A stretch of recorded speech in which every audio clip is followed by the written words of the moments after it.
that was one of the most disgusting testimonies I have ever heard.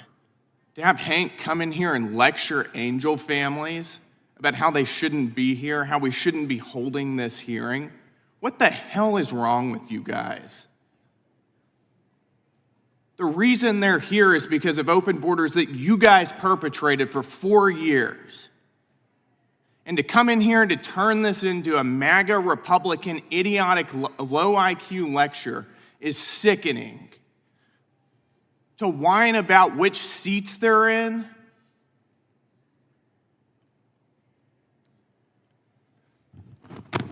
it's disgusting. If you believe truth still matters in Washington, hit that like button and subscribe right now, because what you're about to see is one of the most revealing moments in Congress this year. Today's hearing was supposed to focus on the human toll of sanctuary policies, real families, real losses, real pain. But instead, it quickly turned into a political clash that left a lot of Americans asking one simple question: why can't we stay focused on the victims? Thank you, Mr. Schmidt. I recognize the gentleman from Georgia, Mr. Hank Johnson. Thank you, Mr. Chairman. I'm so sorry for what has happened to your children. I cannot imagine what you've gone through, and no parent should have to go through what you have gone through. All victims of violent crime deserve justice, but this hearing is not about justice. It's entitled "The Human Toll of Sanctuary Policies: Stories from Victims and Families." We could very well have done a hearing on the human toll of the Trump MAGA tax cuts on 17 million Americans who got their health care access and food security ripped out from under them so that the wealthiest billionaires in this country could get another tax cut. Or we could have entitled this hearing, or had a hearing, on the human toll of Trump's stupid war with Iran and how it's making life increasingly unaffordable for people here in America, except for the wealthiest Americans. They can pay whatever the price is. We could have had a hearing on the human toll of Trump's desperate cover-up of the Epstein files, the toll that that has played on the victims of that international child sex abuse ring. But no, we are here today, and not to cast any aspersions on any of you for testifying, but this is a Steve Miller-approved hearing whose sole aim is to stir up passion and bias and prejudice against immigrants who are people of color. Now, I mean, we have had mass murder after mass murder in this country perpetrated by all kinds of people. But I just want to talk about those that have been perpetrated by white males. Robert Card opened fire at a bowling alley in Lewistown, Maine, killing 18 people, wounding 13. Peyton Gendron, white supremacist, killed 10 people in a racist attack at a supermarket in Buffalo, New York. Randy Stair, a 32-year-old suspected of killing a family of 4 in Romeoville, Illinois. Richard Dale Crum, a 52-year-old man in Arcabutler, Mississippi, who shot and killed 6 people, including his ex-wife and stepfather. 38-year-old Courtney Gordon, who stabbed 4 relatives, including 2 children, to death in New York City. And I could go on in terms of tragedies and victims of tragedy who could be brought here to talk about this MAGA Republican failure to do anything about gun control. You know, I mean, so this is, even the fact that Mr. Romanuschi, you are seated number 3 instead of number 4. I mean, normally the 3 Republican witnesses would be seated together, not sandwiching the Democratic witness in between you, but you know, you got sandwiched today for the dramatic effect of it. It's all politics, and it's unfortunate what my friends here on the other side of the aisle are perpetrating. Mr. Romanucci, the killing of Miss Good was not in a, was by rogue ICE officers, federal agents, who can't even be sued for, you know, the damage that they have done to your client's loved ones. That's wrong. That's why I've introduced the Bivens Act, which would allow people to bring federal officials into court and sue them against these egregious actions. There are many.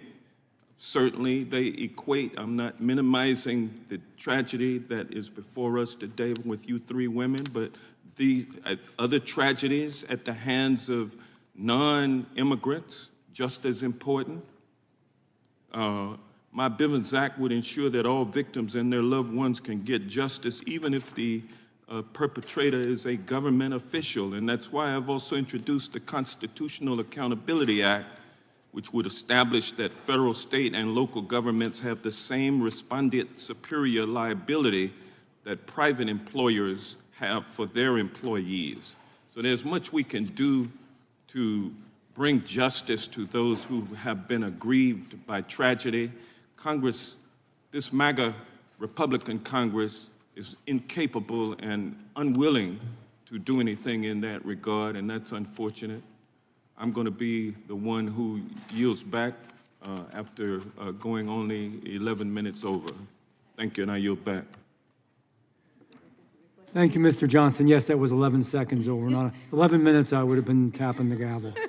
With that, Mr. Schmidt, Thank you, Mr. Chairman. I have some unanimous consent requests. without objection. I would ask unanimous consent to include in the record an article titled ICE asks Governor Pritzker and Chicago sanctuary politicians to not release criminal illegal alien accused of killing 18-year-old Loyola College student. Without objection. Also, an article titled Mayor Fry's sanctuary policies release criminal illegal aliens from jails back into Minneapolis streets to terrorize more innocent Americans. Without objection. And so too unanimous consent to include in the record an article titled Illinois Father Says Pritzker Shows, quote, indifference, unquote, to his daughter being killed by a legal immigrant. Without objection. Thank you, Mr. Chairman. Thank you, Mr. And Schmidt. Mr. Chair, I have a UC. Without objection. This is from the Texas Tribune. It is from March 29th, actually my birthday, 2010. Houston, no sanctuary. Anise Parker, who was the mayor at the time. Ooh, can I respond to that? Thank you. You know Sorry, what? it was just an Mr. Gill is unspoken going to policy. speak next, and he is going to yield some of his time to you. Thank Is that you. okay? Yes, ma'am. Yes, sir. With that, I recognize Mr. Gill. Yeah, thank you, Mr. Chairman, for holding this hearing, and thank you to the witnesses for coming here and telling us your stories and your family's stories. Before we get into that, I think it's worth saying that was one of the most disgusting testimonies I have ever heard.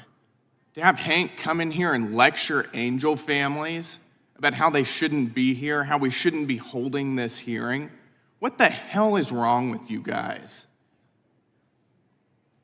The reason they're here is because of open borders that you guys perpetrated for 4 years. And to come in here and to turn this into a MAGA Republican idiotic low IQ lecture is sickening. To whine about which seats they're in,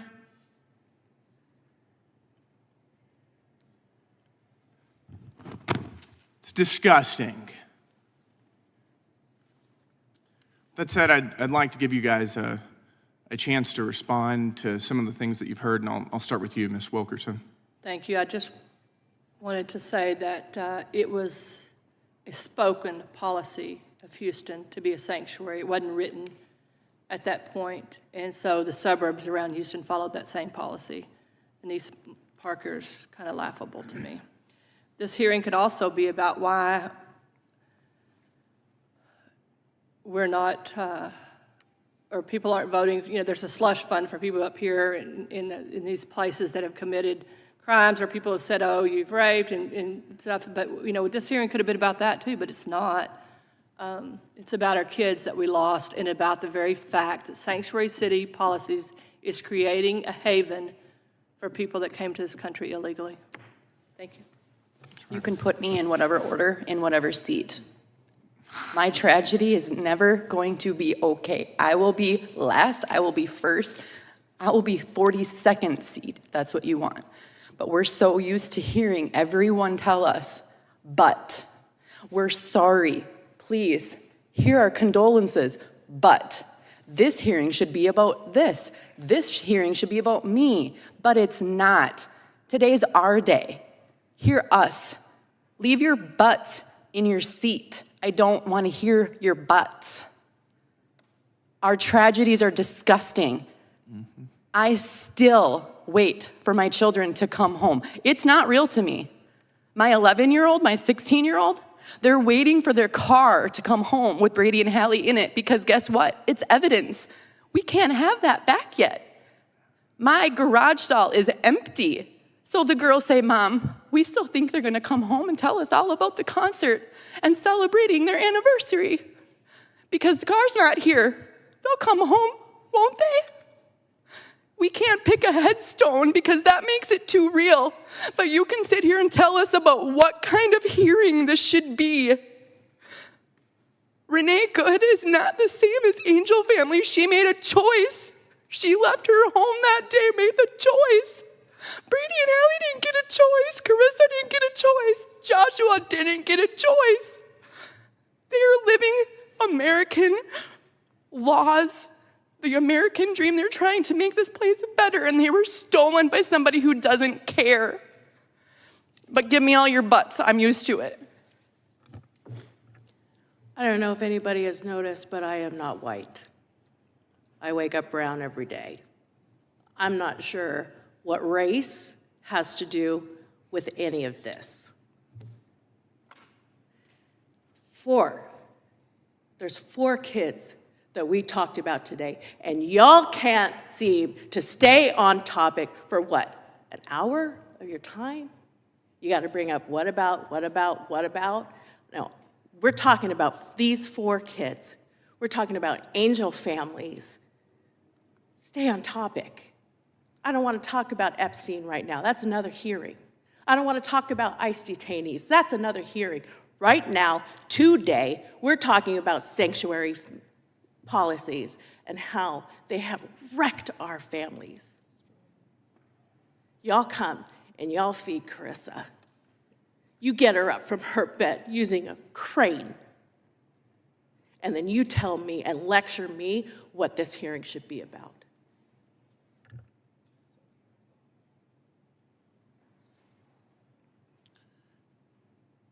Ms. Wilkerson, we have a little bit more time. Would you like to have the floor to respond to anything else you've heard today? I just have to agree with them both. You know, this hearing could be about anything, and I appreciate that they want to get some things on record, but it's not what it's about today. It's about American citizens who parents try to do the right thing. You know, I stayed at home mom because I wanted to give Josh my values, my kids my values, and teach them right from wrong, take them to church. And you get almost through to that point, and then somebody that shouldn't even have been here just steals their life right out from under you. You'll never understand the pain. I pray that you don't understand the pain. And it's about giving a group of people sanctuary from the law. Nobody gets sanctuary from the law. It's absolutely ridiculous. It's hard to believe we're sitting here begging you to obey the laws that y'all made. I mean, there are laws in the books. If we just start with that, we'd be better off if we just start enforcing those. But nobody gets sanctuary from the law. You know how to stay, you know how to not get killed by the police. Don't get involved in something they're doing. It's pretty much common sense. But I want it to remain about the kids, American citizens that have been lost. And I think this gentleman over here, Mr. Johnson, said that you could fill this room. You could fill stadiums. They don't keep statistics. They don't want statistics. They don't want you to know how many people have been killed. Ms. Wilkerson, I'm sorry. I get to be the bad guy today. I don't mean to be. I really could listen to all of you all day. I'm trying as chairman to get it under control, and we've let everybody on both sides go over Thank you, no problem. quite I a could bit. talk for a I long know. And I thank you for that. Here's what happened. Representative Hank Johnson opened by offering sympathy. Fair enough. But then he pivoted hard, arguing the hearing shouldn't even be about these victims.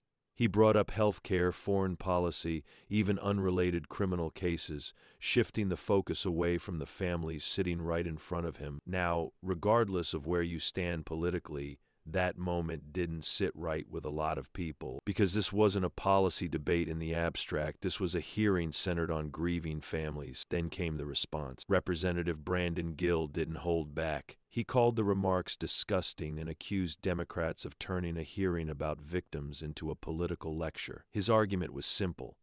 These families showed up to be heard, not sidelined, but the most powerful moments didn't come from politicians. They came from the witnesses. Parents who lost their children spoke with raw emotion. They made it clear they didn't come to debate unrelated issues. They came to talk about their kids, their loss, and what they believe contributed to it. One mother said it directly, "Stay on topic." That line hit hard. Because for these families, this isn't politics, it's permanent. Another witness pointed out something important. No one is above the law, and no one should be shielded from it. Whether you agree or disagree with sanctuary policies, that argument is about accountability, and it's one that resonates with a lot of Americans. Here's the bottom line. This hearing exposed a bigger issue in Washington, the inability to stay focused on the people most affected. When discussions about real victims turn into political crossfire, trust in leadership erodes. You can have debates about policy. You should have debates about policy. But there's a time and place, and many Americans feel this wasn't it. If you made it this far, you already know this story isn't getting the full attention it deserves. So, here's what I want you to do next.